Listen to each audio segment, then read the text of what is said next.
യുടെ പുതിയൊരു എപ്പിസോഡിലെ എല്ലാവർക്കും സ്വാഗതം. ഇതൊരു ഷോർട്ട് വീഡിയോ ആണ്. ഈ വീഡിയോക്കകത്ത് ഞാൻ ബിഗിനേഴ്സിനെ സംബന്ധിച്ചിടത്തോളം, ഇനി എക്സ്പേർട്ട് ആയിട്ടുള്ള ആളുകളെ സംബന്ധിച്ചിടത്തോളം ആണെങ്കിലും ശ്രദ്ധിക്കാതെ പോകുന്ന ചില കാര്യങ്ങളെക്കുറിച്ചാണ് ഞാൻ പറയുന്നത്.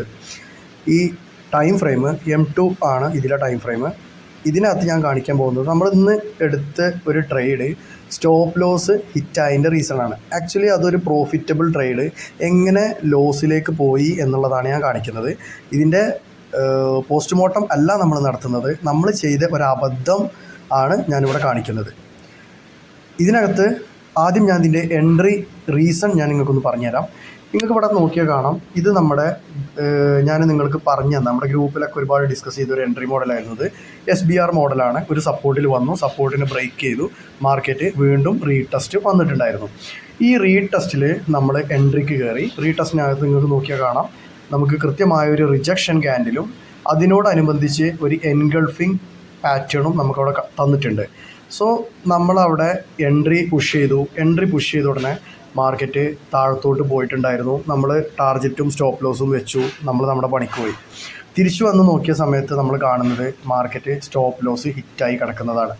ആക്ച്വലി ഈ ഒരു ട്രേഡ് നിങ്ങൾ നോക്കിയാൽ കാണാം, അത്യാവശ്യം നല്ല രൂപത്തിൽ തന്നെ മാർക്കറ്റ് മൂവ് ചെയ്ത ഒരു ട്രേഡായിരുന്നു.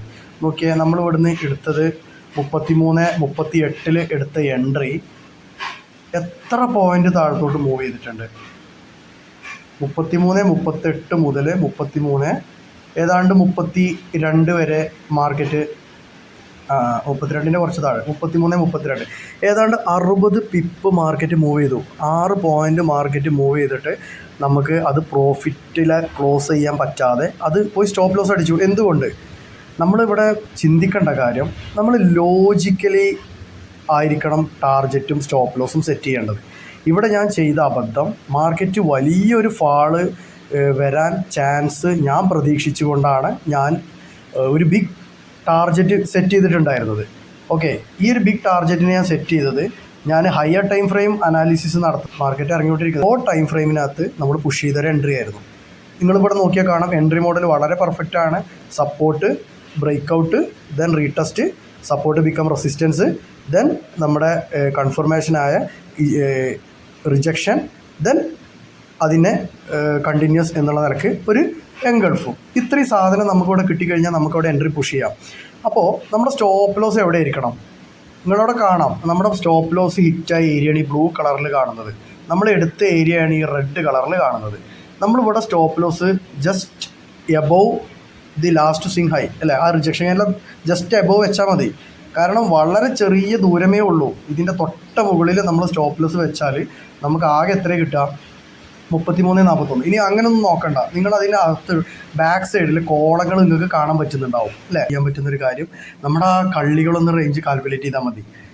അവിടെ നോക്കുന്ന സമയത്ത് ഏതാണ്ട് ഒരു 2-2.5 കള്ളിക്കാണ് നമ്മളെ സ്റ്റോപ്പ് ലോസ് വരുന്നത് അല്ലേ. സ്വാഭാവികമായിട്ടും 1:2 എന്ന് പറയുമ്പോൾ നമ്മുടെ ടാർജറ്റ് 5 കള്ളിൻ്റെ അപ്പുറത്തായിരിക്കണം. ഓക്കെ, ഒന്ന് നോക്കി നോക്കുക, 1, 2, 3, 4 ഏതാണ്ട് 5 കള്ളി, ഏതാണ്ട് 5 കള്ളി സ്റ്റോപ്പ് ലോസ് ഉണ്ട്. 1:2 ഉണ്ട്, അതാണ് ഇതിലെ കാര്യം. അപ്പോൾ 1:2 വന്ന ഒരു ട്രേഡ്, അതായത് ഒരു സക്സസ്ഫുൾ ട്രേഡ് നമ്മൾ പോയി സ്റ്റോപ്പ് ലോസ് ഹിറ്റ് ചെയ്യാൻ കാരണക്കാരനാരാ? നമ്മുടെ ഗ്രീഡ് തന്നെയാണ്. കാരണം വലിയ ടാർജറ്റും വലിയ സ്റ്റോപ്പ് ലോസ്. ഇപ്പോൾ ഇതിൻ്റെ സ്റ്റോപ്പ് ലോസ് നമ്മൾ ഒരിക്കലും എവിടെ കൊണ്ടേ പ്ലേസ് ചെയ്യരുത്, ഇതിൻ്റെ മുകളിൽ കൊണ്ടേ പ്ലേസ് ചെയ്യരുത്.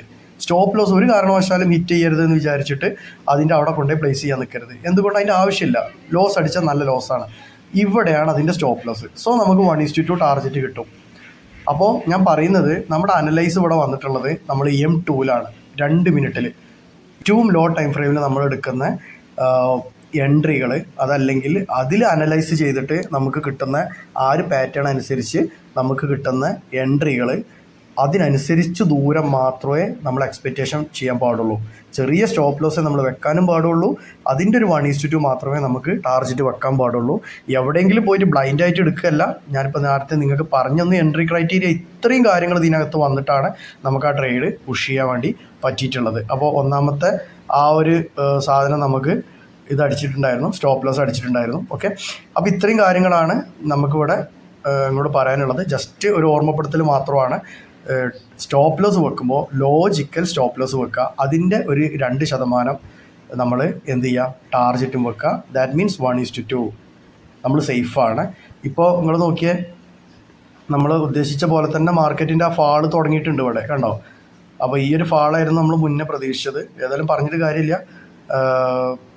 സോ ഈ ഒരു കാര്യം നിങ്ങൾക്ക് വളരെ ഇൻഫോർമേറ്റീവ് ആവും എന്ന് തന്നെയാണ് ഞാൻ വിചാരിക്കുന്നത്. നല്ല രൂപത്തിലൊക്കെ ട്രേഡ് മൂവ് ചെയ്തിട്ട് അത് തിരികെ വന്ന് സ്റ്റോപ്പ് ലോസ് അടിക്കുക എന്ന് പറഞ്ഞാൽ നമുക്ക് ഒരു സങ്കടമാണ്. അതുകൊണ്ടാണ് ഞാൻ ഈ വീഡിയോ ചെയ്തത്. വീഡിയോൻ്റെ ഓവറാൾ നമ്മൾ പറയുകയാണെങ്കിൽ ചെറിയ ടൈം ഫ്രെയിമിൽ എടുക്കുന്ന എൻട്രീസ് ചെറിയ സ്വിങ് ഹൈസിൻ്റെയോ സ്വിങ് ലോസിൻ്റെയോ മുകളിൽ തന്നെ സെറ്റ് ചെയ്തോളണം. എങ്കിൽ നിങ്ങൾക്ക് 1:2 ടാർജറ്റ് വളരെ ഈസി ആയിട്ട് അച്ചീവ് ചെയ്യാൻ പറ്റും. അല്ല നമ്മൾ വലിയ സ്ട്രക്ചർ നോക്കിയിട്ട് അതിലെ ലിക്വിഡിറ്റി പോയിൻറ്റ്സിലേക്ക് ചെറിയ ടൈം ഫ്രെയിം അനാലിസിസ് നടത്തിയിട്ട് വലിയ ടൈം ഫ്രെയിമിൻ്റെ ടാർജറ്റ് കൊണ്ട് വെച്ചാൽ എന്തായാലും മാർക്കറ്റ് ചെറിയ ടൈം ഫ്രെയിമിനകത്ത് ഒരുപാട് നോയ്സുകൾ വരും. മാർക്കറ്റ് ലിക്വിഡേഷൻസ് നടക്കും, പല സംഗതികളും മാർക്കറ്റ് സ്ട്രക്ചറുകൾ ക്രിയേറ്റ് ചെയ്യും. അപ്പോൾ ആ ഒരു സമയത്ത് നമ്മളെ സ്റ്റോപ്പ് ലോസും ഹിറ്റാവും. ഓക്കെ, അപ്പോൾ ഇതാണ് ഈ വീഡിയോൻ്റെ കോർ എന്ന് പറയുന്നത്. ഒരു എക്സാമ്പിൾ ഞാൻ പറഞ്ഞുതരാം. നമുക്ക് ഒളിമ്പിക്സിൽ പോയി പങ്കെടുക്കണം, ഓടാൻ വേണ്ടി പങ്കെടുക്കണം. നമ്മളാണെങ്കിലോ ഒളിമ്പിക്സിൽ ഓടാൻ പോയിട്ട് നമുക്ക് മര്യാദയ്ക്ക് തന്നെ ഓടാൻ അറിയാത്ത ആളുകളാണ് അല്ലേ. നമ്മുടെ നാട്ടിലുള്ള സ്കൂൾ ലെവലിൽ പിള്ളേരേറ്റ് ഓട്ടപ്പന്തയം വെച്ചാൽ പോലും നമ്മൾ തോൽക്കുന്ന ആളുകളാണ്. ഈ നമ്മളാണ് ഒളിമ്പിക്സിലേക്ക് ഓടാൻ വേണ്ടി തയ്യാറെടുപ്പ് നടത്തുന്നത് അല്ലെങ്കിൽ ആഗ്രഹിച്ചുകൊണ്ടിരിക്കുന്നത്. നമ്മൾ ആദ്യം എന്ത് ചെയ്യണം? അറ്റ്ലീസ്റ്റ് നമ്മൾ ജില്ലാ തലത്തിലെങ്കിലും ഓടി ഒരു വിന്നറായി മാറണം. അത് കഴിഞ്ഞിട്ട് സംസ്ഥാന തലത്തിലും, അത് കഴിഞ്ഞ് നാഷണൽ ലെവലിലും, അത് കഴിഞ്ഞ് ഇൻ്റർനാഷണൽ ലെവലിലും നമ്മളെ കഴിവ് പോയി തെളിയിക്കുന്ന സമയത്ത് നമുക്ക് ഒളിമ്പിക്സിൽ ഓടാനുള്ള യോഗ്യതയ്ക്ക് അപ്ലൈ ചെയ്യാൻ പറ്റും അല്ലേ. അല്ലെങ്കിൽ അതിനുള്ളൊരു യോഗ്യത ഒക്കെ നമുക്ക് ഉണ്ട് എന്ന് നമുക്ക് പറയാൻ പറ്റും. ഇവിടെ അതൊന്നുമില്ല. ഇവിടെ നമ്മൾ ആകെ നാട്ടിൽ കുറച്ച് നടന്ന് മാത്രം ശീലമുള്ള നമ്മളാണ്. സോ നമ്മൾ ആദ്യം ചെയ്യേണ്ടത് നമ്മൾ ഓടി പരിശീലിക്കുക, ചെറിയ രൂപത്തിൽ ഓടി പരിശീലിക്കുക എന്നുള്ളതാണ്. സോ നമ്മൾ ഇവിടെയും അതേ സംഭവമാണ്. ബിഗ് ടാർഗറ്റ്സ് ക്യാച്ച് ചെയ്യുന്നതിന് പകരം സ്മോൾ ടാർഗറ്റ്സ് ക്യാച്ച് സ്ഥിരമായി നമ്മൾ ചെയ്യാൻ പഠിക്കുക എന്നുള്ളതാണ് ഇതിൻ്റെ first step. This is the most prior thing. ഈ ഒരു പ്രയോറിറ്റി വളരെ ഇമ്പോർട്ടൻ്റ് ആയിട്ടുള്ളൊരു കാര്യമാണ്. അതിന് മാത്രം പ്രയോറിറ്റി കൊടുക്കുക.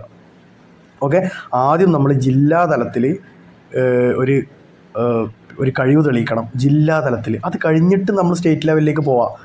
ആദ്യമേ നമ്മൾ ഇൻ്റർനാഷണൽ ലെവലിലൊക്കെ ചിന്തിച്ച് പിന്നെ പരസ്യങ്ങൾ കണ്ട് ആളുകൾ ചെയ്യുന്ന കോഴ്സുകൾ കണ്ട് ഈ കോഴ്സ് പ്രൊവൈഡേഴ്സിൻ്റെ വലിയ പിന്നെ റിസൾട്ടുകൾ കണ്ട് നിങ്ങൾ അതിൻ്റെയൊക്കെ പിന്നാലെ പോകാൻ നിന്ന് കഴിഞ്ഞാൽ അവരൊക്കെ വർഷങ്ങളെടുത്ത് പ്രാക്ടീസ് ചെയ്ത് രാവും പകലും ഇല്ലാതെ കഷ്ടപ്പെട്ട് മനസ്സിലാക്കിയ ഒരുപാട് കാര്യങ്ങളുണ്ട്. അതൊന്നും അവർ നിങ്ങൾക്ക് പഠിപ്പിച്ചു തരാൻ പോകുന്നില്ല. അതാണ് മനസ്സിലാക്കേണ്ട സത്യം. ബിഗിനേഴ്സിനെ അവർ പഠിപ്പിച്ച് തരാം, അവർ എൻട്രി മോഡൽസും കാര്യങ്ങളൊക്കെ പഠിപ്പിച്ചു തന്നാലൊന്നും നമ്മൾ സക്സസ് ആവാത്ത എന്തുകൊണ്ടാണ് നിങ്ങൾ മനസ്സിലാക്കുക. നമ്മൾ ആദ്യം പരിശീലനം നടത്തുക. പരിശീലനം നടത്തുമ്പോൾ logical target, logical stop loss, ജില്ലാ തലത്തിലേക്ക് നമുക്ക് ആദ്യം ഒരു എൻട്രി കിട്ടണം. അത് കഴിഞ്ഞിട്ട് സ്റ്റേറ്റ് ലെവല്. ഓക്കെ, അതുകൊണ്ടാണ് ഞാൻ പറഞ്ഞത് നമ്മൾ ആദ്യം 4 പോയിൻ്റ് 5 പോയിൻ്റ് സ്ഥിരം ക്യാച്ച് ചെയ്യാൻ പഠിക്കുക. അത് കഴിഞ്ഞിട്ട് നമുക്കതിനെ വലുതാക്കാം. ഓക്കെ ഗൈസ്, ഞാൻ വീഡിയോ വൈൻഡപ്പ് ചെയ്യുന്നു. വീഡിയോ നിങ്ങൾക്ക് ഇഷ്ടമായി എന്ന് വിചാരിക്കുന്നു. ഇഷ്ടമായെങ്കിൽ നിങ്ങൾ ലൈക്ക് ചെയ്യാം, കമൻറ്റ് ചെയ്യാം. പിന്നെ നമ്മുടെ ഫ്രീ ആയിട്ടുള്ള ഗ്രൂപ്പുണ്ട്, ഒരു കമ്മ്യൂണിറ്റി ബിൽഡപ്പ് ഗ്രൂപ്പാണ്. ആർക്ക് വേണമെങ്കിലും എൻറോൾ ചെയ്യാം. നിങ്ങൾ അടിയിൽ കമൻറ്റ് ചെയ്താൽ മതി. So guys, by.